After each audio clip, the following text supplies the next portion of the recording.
الله يده يلا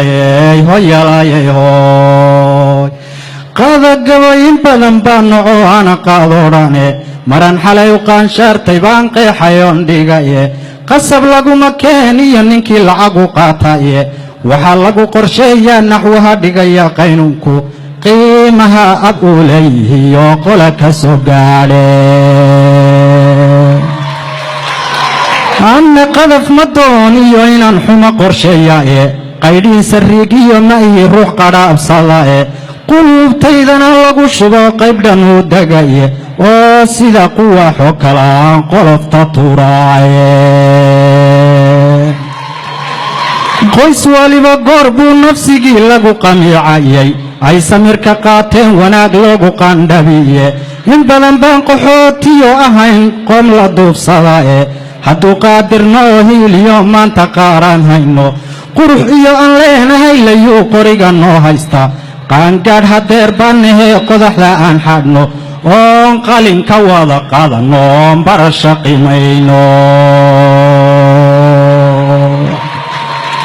afartaa qorsheeye anoo qodob kalow leexan qurumaha horow maray in badan bay qaldhaabayeene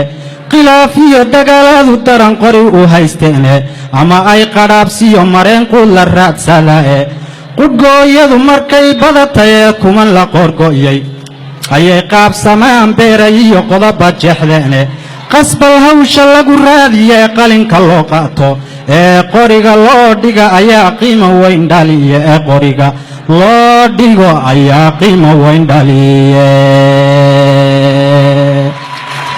Itoobiya dal ay qaadatoy qori ku boobayso qasab iyo awood sheegashiyo qolkii wuu tagaye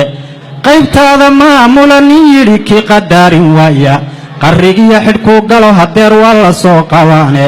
quwad nabadda taageerta oo qiimo lagu yeesho iyo qoys ma noqonaa dad yohow qadaf ku rabeelye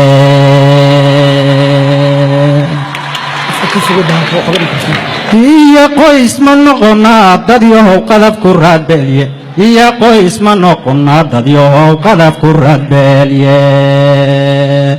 bulsho qiimo badan oon lahayn qalad xun weeyaane waa qoys isjeceloo wanaag isku qaabiliye qabri bayax allahayo kuwee qadir baa tahaaye qarniga Itoobiya jirtiyo qodobadii yaalay ninba qaab wuxuu soo maray dowlad qabataaba qaraarku dhergigu geystay baa ugu qadhaadhaye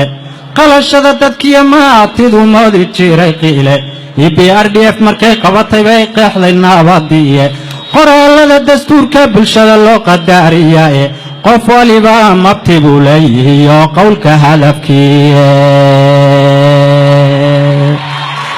qaranka Soomaaliya burburay haddaan qodob ku faaleeyo ummadii ka soo wada qaxday gaaja qaalaanaysay qaranka Itoobiya u furay meel lagu qudsho abni qaali weeye markii ay degmaadu qaatay waa degmada qabri bay xadaa abni qaali weeye markii ay degmaadu qaatay wali qalad ma jiro ruuxu maan loogu qoonsadaye qabri bayax inay qaali tahay qaladna loo waayay amnigaad qaxootiga ka garan quruxda loo joogo intaasan kaga baxayaa tixdii qarni iyo qabri bayax